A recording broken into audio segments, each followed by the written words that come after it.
Ideas ke platoon. This is me, your friend Selvakumar. അപ്പോൾ friends, നിങ്ങൾ Aadujeevitham cinema കണ്ടായിരുന്നു? എന്തായാലും ഞാൻ കണ്ടു. കഴിഞ്ഞ പ്രാവശ്യം ഇവിടെ നിന്ന് എറണാകുളത്തേക്ക് ഒരു യാത്ര ഉണ്ടായിരുന്നു. അപ്പം അങ്ങനെ അവിടെ സെൻട്രൽ സ്ക്വയർ മാളിൽ വെച്ചിട്ടാണ് ഞാൻ ഈ ആടുജീവിതം എന്നൊരു സിനിമ ഓപ്പണിംഗ് ഡേ തന്നെ കാണുന്നത്. എന്തായാലും സിനിമ കണ്ടിട്ട് എനിക്ക് നല്ലൊരു അഭിപ്രായമാണ് ഉള്ളത്. നല്ലൊരു സിനിമയാണ്. സിനിമ പറഞ്ഞത് ഒരു കലയാണ്. അപ്പം കലയിലൂടെ ഈ ആടുജീവിതം എന്നൊരു നോവൽ മിസ്റ്റർ ബെന്യാമിൻ ആണ് എഴുതിയിട്ടുള്ളത്. അദ്ദേഹം നജീബ് എന്ന നജീബ് എന്ന റിയൽ മനുഷ്യന്റെ അദ്ദേഹം 1991 സൗദി അറേബ്യയിൽ പോവുകയും അവിടെ അനുഭവിക്കുന്ന യാതനകൾ ആണ് അതുമായി ബന്ധപ്പെടുത്തിക്കൊണ്ടാണ് മിസ്റ്റർ ബെന്യാമിൻ നോവൽ എഴുതിയിട്ടുള്ളത്. അപ്പൊ ഈ നോവലിനെ ബേസ് ചെയ്തുകൊണ്ടാണ് ആടുജീവിതം എന്ന സിനിമ തയ്യാറാക്കുന്നത്. എന്തായാലും ഞാൻ പഠിക്കുന്ന സമയങ്ങളിൽ ആടുജീവിതം എന്ന് പറഞ്ഞിട്ട് നോവൽ അല്ലെങ്കിൽ ആ ഒരു ബുക്ക് എനിക്കൊരു വിഷയമായിട്ടുണ്ടായിരുന്നു. അപ്പം അത് ഞാൻ വായിച്ചതിലൂടെ എനിക്ക് അതിൻ്റെ സ്റ്റോറി മനസ്സിലായി. അപ്പം അതുകൊണ്ടാണ് ഈ സിനിമ കാണണമെന്നൊരു ആഗ്രഹം എനിക്കുണ്ടായത്. പിന്നെ ആ സിനിമ എന്തായാലും ഞാൻ എല്ലാ ആഴ്ചയിലും സിനിമ കാണാറുള്ള ഒരു മനുഷ്യനാണ്. Because art is something that beyond everything. അതുകൊണ്ടാണ്. അപ്പം അങ്ങനെ ഞാൻ കണ്ടു. അപ്പം എനിക്ക് എന്തായാലും ഈ സിനിമ കണ്ടിട്ട് എന്താ പറയുക, ആക്ടേഴ്സ് ആയിട്ടുള്ള Prithviraj and Gokul and everybody they have acted well. So first of all, I appreciate them on this time. പിന്നെ ഈ സിനിമ കണ്ടിട്ടു പ്രേക്ഷകരിൽ നിന്ന് ഒത്തിരി എന്താ പറയുക കമൻസ് അല്ലെങ്കിൽ റിവ്യൂസ്, പ്രത്യേകിച്ച് പോസിറ്റീവായിട്ടും നെഗറ്റീവായിട്ടും പല സോഷ്യൽ മീഡിയകളിലൂടെ നമുക്ക് കാണാനായിട്ട് കഴിയാറുണ്ട്.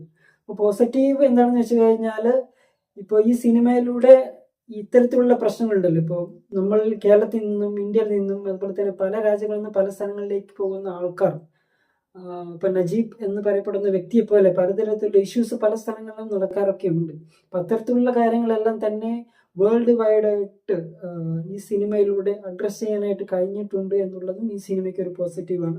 മാത്രമല്ല നമ്മുടെ ഇന്ത്യൻ കലകൾ, പ്രത്യേകിച്ചും ഇന്ത്യൻ ആർട്ട്, അത് എന്ന് പറഞ്ഞു കഴിഞ്ഞാൽ വേൾഡ് വൈഡ് റീച്ച് ചെയ്യുന്നതിനും ഈ സിനിമയിലൂടെ സാധിച്ചിട്ടുണ്ട്, പ്രത്യേകിച്ചും കേരളത്തിൽ നിന്ന് എന്നുള്ളത് നമുക്ക് അഭിമാനിക്കാവുന്ന ഒരു കാര്യമാണ്. ഈ സിനിമ കണ്ടിട്ട് ചില ആൾക്കാരുടെ നെഗറ്റീവ് കമൻസ് എന്താണെന്ന് വെച്ച് കഴിഞ്ഞാൽ, ഇപ്പോൾ ഈ ദുബായ്, ഖത്തർ, ഒമൻ പോലുള്ള ഗൾഫ് രാജ്യങ്ങളിലേക്ക് ജോലിക്ക് പോകുന്ന പ്രവാസികളുണ്ടല്ലോ, നമ്മുടെ കേരളത്തിൽ നിന്നും ഇന്ത്യയിൽ നിന്നൊക്കെ പോകുന്ന ആൾക്കാർ. അപ്പോൾ ഇത്തരത്തിലുള്ള ആൾക്കാരെ അവിടെയുള്ള ആൾക്കാർ ഈ സിനിമയിൽ കാണുന്ന തരത്തിലാണ് ട്രീറ്റ് ചെയ്യുന്നത് എന്നാണ് ചില ആൾക്കാർ ഇപ്പോഴും മനസ്സിലാക്കിയിരിക്കുന്നത്. പക്ഷെ യഥാർത്ഥത്തിൽ നോക്കുകയാണെങ്കിൽ അങ്ങനെയൊന്നും അല്ല. ഞാനൊരു പ്രാവശ്യം സൗദിയിലേക്ക് പോയിട്ടുണ്ട്. പക്ഷെ അവിടെ പോയി കണ്ടത് എന്താണെന്ന് വെച്ച് കഴിഞ്ഞാൽ, ജനങ്ങൾ നമ്മൾ എന്താണ് കൊടുക്കുന്നത് ആ ഒരു റെസ്പെക്ട് തന്നെയാണ് നമുക്ക് അവർ തരുന്നത്. പിന്നെ ഇത്തരത്തിലുള്ള ഇപ്പം നജീബ് എന്ന് പറയപ്പെടുന്ന വ്യക്തിക്ക് സംഭവിച്ചത് എന്ന് വെച്ച് കഴിഞ്ഞാൽ അത് ഒറ്റപ്പെട്ട ഒരു സംഭവമാണ്. അത് ദുബായിൽ മാത്രമല്ല, ലോകം മുഴുവനും നമ്മുടെ ഇന്ത്യയിലും അത്തരത്തിലുള്ള സംഭവങ്ങൾ നടക്കുന്നുണ്ട് എന്നുള്ളത് യാഥാർത്ഥ്യമാണ്. പക്ഷെ അതൊരു ഒറ്റപ്പെട്ട സംഭവമാണ്. അപ്പം അതുകൊണ്ട് തന്നെ ദുബായിലും മറ്റു രാജ്യങ്ങളിലും ഇത്തരത്തിലുള്ള പ്രശ്നങ്ങൾ ഒരിക്കലും നമ്മുടെ ജനങ്ങൾ അധികമാരും തന്നെ അനുഭവിക്കുന്നില്ല എന്നുള്ളതാണ് യാഥാർത്ഥ്യം. അപ്പം അതിനെ നമ്മുടെ ജനങ്ങൾ, പ്രത്യേകിച്ച് നമ്മുടെ ഇടയ്ക്കുള്ള ജനങ്ങൾ ഇത്തരത്തിൽ നെഗറ്റീവായിട്ട് മനസ്സിലാക്കുന്നു എന്നുള്ളത് ഒരു നെഗറ്റീവ് ചിന്താഗതിയാണ് ആക്ച്വലി. നിങ്ങൾക്ക് അധിക പേർക്കും അറിയുമോ എന്ന് എനിക്ക് അറിഞ്ഞുകൂടാ. എന്തായാലും കുറച്ച് പേരെങ്കിലും അറിഞ്ഞു കാണും. കഴിഞ്ഞ പ്രാവശ്യം നമ്മുടെ ഇന്ത്യയിൽ ഒരു സ്പാനിഷ് കപ്പിൾ അവർ ഇന്ത്യ സന്ദർശിക്കുന്നതിനായിട്ട് വന്നിട്ടുണ്ടായിരുന്നു. അപ്പോൾ വന്നിട്ട് അവർ ബൈക്ക് റൈഡിങ്ങിലൂടെ യാത്ര ചെയ്യായിരുന്നു നമ്മുടെ ജാർഖണ്ഡിലൂടെ. അപ്പോൾ അവിടെ ഒരു കൂട്ടം ആൾക്കാർ അവരെ അറ്റാക്ക് ചെയ്യുകയും ആ സ്ത്രീയെ പീഡിപ്പിക്കുകയാണ് ചെയ്തിട്ടുള്ളത്. അപ്പോൾ ഇത്തരത്തിലുള്ള ഒരു വാർത്ത എന്ന് പറയുന്നത് നമ്മളെ ഇന്ത്യയിൽ നടന്നിട്ടുള്ള ഒരു സംഭവമാണ്. ഇത് എന്ന് പറയുന്നത് ഒരു ഒറ്റപ്പെട്ട സംഭവമാണ്. അതുകൊണ്ട് തന്നെ ഇന്ത്യക്കാരെല്ലാം ഇങ്ങനെയുള്ള ആൾക്കാരാണെന്ന് പറയുന്നത് നമുക്ക് ഒരിക്കലും അക്സെപ്റ്റ് ചെയ്യാനായിട്ട് സാധിക്കില്ല എന്നുള്ളത്. അപ്പൊ അത്തരത്തിലുള്ള ഒരു സംഭവമാണ് ഗൾഫ് കൺട്രിയിലെ നമ്മുടെ നജീബ് എന്ന് പറയുന്ന വ്യക്തിക്ക് സംഭവിച്ചിട്ടുള്ളത്. അപ്പൊ അത് നമ്മൾ അത്തരത്തിലാണ് കാണേണ്ടത്. നമ്മൾ ഒരിക്കലും ഇതിന്റെ പേരിൽ മറ്റ് കൺട്രീസിലുള്ള ആൾക്കാരെ അധിക്ഷേപിക്കുന്നതിലും, ഇല്ലെങ്കിൽ നമുക്ക് നടന്നത് ഇന്ത്യയിൽ ഇത്തരത്തിലുള്ള പ്രശ്നം നടന്നത് കൊണ്ട് മറ്റുള്ള കൺട്രീസ് ഉള്ള ആൾക്കാരെ നമ്മുടെ ഇന്ത്യക്കാരെ അധിക്ഷേപിക്കുന്നതൊന്നും തന്നെ നമുക്ക് ഒരിക്കലും അക്സെപ്റ്റ് ചെയ്യാത്ത ഒരു കാര്യം ആണ്. കാരണം നമ്മളെല്ലാം മനുഷ്യന്മാരാണ്. നമ്മളെല്ലാവരും ഒരേപോലെ ഒന്നും അല്ല. എല്ലാവരും ഡിഫറെൻ്റ് ആയിട്ടുള്ള മനുഷ്യന്മാരാണ്. വ്യത്യസ്തമായിട്ടുള്ള ക്യാരക്ടേഴ്സ് ഉള്ള ആൾക്കാരാണ്. അപ്പം നമ്മുടെ ഇടയ്ക്ക് നല്ല ആൾക്കാരുണ്ട്, അതുപോലെ തന്നെ നല്ല ആൾക്കാരല്ലാത്ത ആൾക്കാരും ഉണ്ട്. അപ്പോൾ അത് ഇന്ത്യയിലായാലും നമ്മുടെ ഗൾഫിലായാലും അല്ലെങ്കിൽ മറ്റ് കൺട്രീസിലായാലും എല്ലാം സെയിമാണ്. അപ്പോൾ നമ്മൾ അത്തരത്തിലാണ് ഇത്തരത്തിലുള്ള പ്രശ്നങ്ങൾ മനസ്സിലാക്കേണ്ടത് എന്നാണ് ഞാൻ പറയുന്നത്. പിന്നെ അതുപോലെ തന്നെ ഇപ്പം നജീബിന് സംഭവിച്ച ഒരു സംഭവം എന്ന് പറഞ്ഞു കഴിഞ്ഞാൽ അതൊരു ഒറ്റപ്പെട്ട സംഭവമാണല്ലോ. അപ്പോൾ അതിൻ്റെ ഓപ്പോസിറ്റൊക്കെ നമുക്ക് നോക്കിക്കഴിഞ്ഞാൽ ഇപ്പം നമ്മുടെ കേരളത്തിൽ നിന്നും ഇന്ത്യയിൽ നിന്നും ഒരുപാട് ആൾക്കാർ ഗൾഫ് കൺട്രീസിൽ ജോലി ചെയ്യുന്നുണ്ട്, പ്രത്യേകിച്ച് ദുബായ്, ഖത്തർ പോലുള്ള ഏരിയയിൽ. അപ്പോൾ അവിടെ പോയിട്ട് നമ്മുടെ കേരളത്തിൽ നിന്ന് പോയിട്ടുള്ള ഒരുപാട് ആൾക്കാർ രക്ഷപ്പെട്ടിട്ടുള്ളതായിട്ട് നമുക്ക് കാണാനായിട്ട് കഴിയും. ഒരു എക്സാമ്പിൾ പറയുകയാണെങ്കിൽ ഇപ്പോൾ നമ്മുടെ യൂസഫ് അലി എന്ന് പറയപ്പെടുന്ന ഒരു വ്യക്തി, അദ്ദേഹം കേരളത്തിൽ നിന്നാണ് പോയത്, അവിടെ ജോലിക്കാരാണ് പോയത്. അപ്പോൾ അവിടെ പോയിട്ട് അദ്ദേഹം പണക്കാരനാവുകയും അദ്ദേഹത്തിലൂടെ ഇന്ത്യയിൽ പലതരത്തിലുള്ള സ്ഥാപനങ്ങൾ, പ്രത്യേകിച്ച് ലുലുമാൽ പോലുള്ള സ്ഥാപനങ്ങൾ നിർമ്മിക്കുകയും അവിടെ ഇന്ത്യയിലെ മറ്റ് സാധാരണക്കാർക്ക് ജോലി കൊടുക്കുകയും തരത്തിലുള്ള ഒരു മാറ്റങ്ങൾക്ക് തന്നെ കാരണമായിട്ടുണ്ട് എന്നുള്ളത് നമുക്ക് എടുത്തു പറയാവുന്ന ഒരു കാര്യമാണ്. ഇത് മാത്രമല്ല, മറ്റു വേറെ ഒരുപാട് ആൾക്കാർ, അവരുടെ ജീവിതം രക്ഷപ്പെട്ട ആൾക്കാരും പ്രത്യേകിച്ച് നമ്മുടെ കേരളത്തിൽ ഒത്തിരി ആൾക്കാരെ കാണാനായിട്ട് സാധിക്കുന്നുണ്ട്. അപ്പം അതുകൊണ്ട് തന്നെ നമ്മുടെ കേരളത്തിൽ നിന്നും ഇന്ത്യയിൽ നിന്നൊക്കെ ഒരുപാട് ആൾക്കാർ ഓരോ ദിവസവും ഓരോ സമയത്തും ഇവിടെ നിന്ന് ജോലിക്കായിട്ട് പല രാജ്യങ്ങളിൽ പോകുന്നുണ്ട്, ഇപ്പോഴും ഉണ്ട് എന്നുള്ളതാണ്. അപ്പോൾ അത് ഒരു പോസിറ്റീവ് ആയിട്ടുള്ള ഒരു കാര്യമാണ്. നമ്മൾ കാര്യങ്ങൾ അത്തരത്തിലാണ് മനസ്സിലാക്കേണ്ടത്. ഞാൻ ഈ ആടുജീവിതം എന്ന സിനിമ കണ്ടതുകൊണ്ടും അല്ലെങ്കിൽ നോവൽ വായിച്ചത് കൊണ്ടും എനിക്ക് ചില കാര്യങ്ങൾ മീഡിയാസിനോട് പറയണമെന്ന് ഞാൻ ആഗ്രഹിക്കുന്നുണ്ട്. എന്താണെന്ന് വെച്ച് കഴിഞ്ഞാൽ, ഇപ്പം ആടുജീവിതം എന്ന നോവലും സിനിമയും എല്ലാം ഒരു സൃഷ്ടിയാണ്, സൃഷ്ടാവിൻ്റെ ഭാവന മാത്രമാണ്. അതൊരിക്കലും നമുക്ക് റിയൽ ലൈഫുമായിട്ട് കമ്പയർ ചെയ്യാനായിട്ട് സാധിക്കുകയില്ല. ഇപ്പം നജീബിൻ്റെ റിയൽ ലൈഫ് എന്ന് പറയുന്നത് അത് അദ്ദേഹത്തിന് മാത്രമേ അറിയുള്ളൂ. അതൊരിക്കലും നമുക്ക് മനസ്സിലാക്കാനായിട്ട് സാധിക്കില്ല. അല്ലെങ്കിൽ അദ്ദേഹം അനുഭവിച്ച അനുഭവങ്ങൾ നമുക്കൊരിക്കലും അനുഭവിക്കാനും സാധിക്കില്ല. നമുക്കത് അത്തരത്തിലാണ് മനസ്സിലാക്കേണ്ടത്. ഞാൻ ഇത് എന്തുകൊണ്ടാണ് പറയുന്നത് എന്ന് വെച്ച് കഴിഞ്ഞാൽ, ഇപ്പോൾ നജീബ് എന്ന് പറയപ്പെടുന്ന വ്യക്തി ഈ സിനിമയ്ക്ക് ശേഷം പല മീഡിയാസിലൂടെയും വൈറലായിക്കൊണ്ടിരിക്കുകയാണ് പല കാര്യങ്ങൾക്കും. അപ്പോൾ അദ്ദേഹത്തോട് പല സോഷ്യൽ മീഡിയാസും, നോട്ട് എല്ലാ സോഷ്യൽ മീഡിയാസും അല്ല, ചില സോഷ്യൽ മീഡിയാസ് അദ്ദേഹത്തോട് ആടുമായിട്ട് ലൈംഗിക ബന്ധത്തിൽ ഏർപ്പെട്ടോ ഇല്ലയോ എന്നുള്ള കാര്യത്തെക്കുറിച്ച് അറിയാനാണ് കൂടുതൽ ആൾക്കാർ ശ്രമിക്കുന്നത്. അതിലൂടെ ജനങ്ങൾക്ക് ഈ മീഡിയാസ് എന്ത് മെസ്സേജാണ് കൊടുക്കുന്നത് എന്ന് നമുക്ക് മനസ്സിലാക്കാനായിട്ട് സാധിക്കുന്നില്ല. നമ്മളൊക്കെ ഒരു സോഷ്യൽ മീഡിയാസ് എന്ന് പറഞ്ഞു കഴിഞ്ഞാൽ നമ്മളൊരു നല്ലൊരു സോഷ്യൽ ചേഞ്ചിന് വേണ്ടിയിട്ട് പ്രവർത്തിക്കേണ്ട ആൾക്കാരാണ്. അപ്പം നമ്മൾ അത്തരത്തിലാണ് നമ്മൾ ഓരോ ശ്രമങ്ങളെയും കാണേണ്ടത്.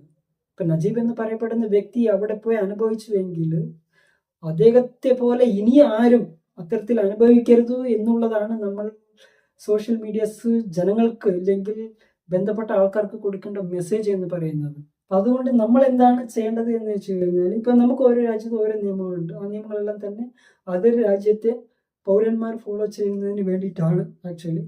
അപ്പോൾ അത്തരത്തിലുള്ള കാര്യങ്ങൾ ഇരിക്കെ ഇപ്പം നമ്മൾ പുറം രാജ്യങ്ങളിലേക്ക് പോകുമ്പോൾ നമുക്കും അവിടുത്തെ നിയമങ്ങൾ ബാധകമാണ്. നമ്മളും ആ റൂൾസ് എല്ലാം ഫോളോ ചെയ്യേണ്ടി വരും ചില സന്ദർഭങ്ങളിൽ.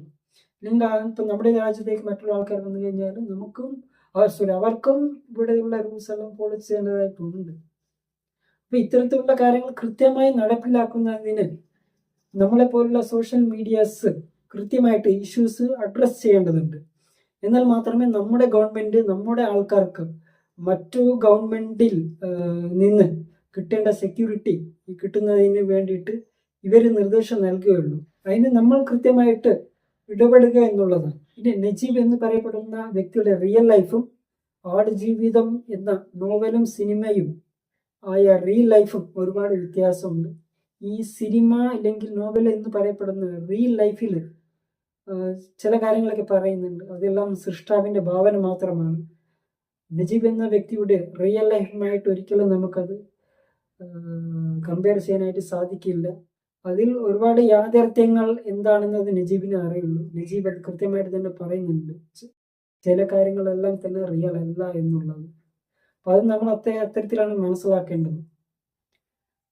കാരണം ഒരു വ്യക്തിയെ ഹത്യ ചെയ്യുക എന്നുള്ളത് ആ വ്യക്തിക്ക് മാത്രമേ അറിയുള്ളൂ അതിൻ്റെ വേദന എന്താണ്. മറ്റുള്ളവർക്കൊന്നും അത് മനസ്സിലാവണമെന്ന് യാതൊരു നിർബന്ധമില്ല. അതുകൊണ്ട് തന്നെ സോഷ്യൽ മീഡിയാസ് എല്ലാം തന്നെ ഒരു സമൂഹത്തിൻ്റെ നല്ലൊരു മാറ്റത്തിന് വേണ്ടിയിട്ട് ഉപയോഗിക്കുക. കാരണം സോഷ്യൽ മീഡിയ എന്നുള്ളത് ഇത്തരത്തിലുള്ള ചേഞ്ചിന് വളരെയധികം ഉപകാരപ്രദമാകുന്ന ഒരു മാധ്യമമാണ്. അത് നമ്മൾ തിരിച്ചറിയുക എന്നുള്ളത് വളരെ ഇമ്പോർട്ടൻ്റ് ആണ്. പിന്നെ എനിക്ക് പേഴ്സണലി ഈ സിനിമ കണ്ടിട്ട് ഒരു കാര്യം കൂടി ഞാൻ ജനങ്ങളോട് പറയാനായിട്ട് ആഗ്രഹിക്കുന്നുണ്ട്. എന്താണെന്ന് വെച്ച് കഴിഞ്ഞാൽ, ഇപ്പം നജീബ് എന്ന് പറയപ്പെടുന്ന വ്യക്തിയും ഒരു ഇസ്ലാം മത വിശ്വാസിയാണ്.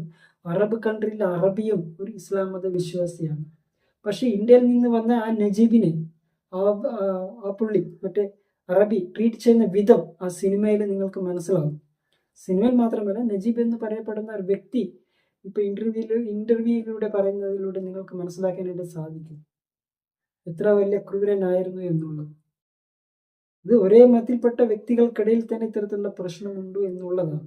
അപ്പം അതുകൊണ്ട് ഇപ്പം ഹിന്ദു മതമായാലും ഇസ്ലാം മതമായാലും ക്രിസ്തു മതമായാലും സിഖ് മതമായാലും മറ്റ് ഏത് മതത്തിൽ വിശ്വസിക്കുന്നവരായാലും മറ്റു മതങ്ങളെ കുറ്റം പറയുമ്പോൾ നിങ്ങളൊന്ന് ശ്രദ്ധിക്കണം.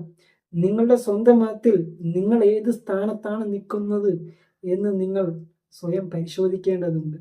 എന്നിട്ട് വേണം മറ്റുള്ള മതത്തിൽപ്പെട്ടവരെയോ മറ്റാൾക്കാരെയോ നിങ്ങൾ വിമർശിക്കാൻ എന്നുള്ള കാര്യം കൂടി ഞാൻ നിങ്ങളെ ഓർമ്മപ്പെടുത്തുന്നു. അപ്പോൾ ഈ വീഡിയോ ഇഷ്ടപ്പെട്ടിട്ടുണ്ടെങ്കിൽ ലൈക്ക് തരിക, നിങ്ങളുടെ സുഹൃത്തുക്കൾ ഷെയർ ചെയ്ത് കൊടുക്കുക. അതിന് മുമ്പ് നമ്മുടെ SK പ്ലാറ്റ്ഫോം അംഗമാകാത്ത ആൾക്കാർ ആരെങ്കിലും ഉണ്ടെങ്കിൽ ബെല്ലൈക്കൺ ക്ലിക്ക് ചെയ്തുകൊണ്ട് സബ്സ്ക്രൈബ് ചെയ്യുക, അംഗമാവുക. അപ്പോൾ അടുത്തൊരു വീഡിയോയിൽ പുതിയൊരു വിഷയമായിട്ട് നമുക്ക് കാണാം. അതുവരെ എല്ലാവർക്കും നല്ലൊരു bye and take care. Love you all. Thank U.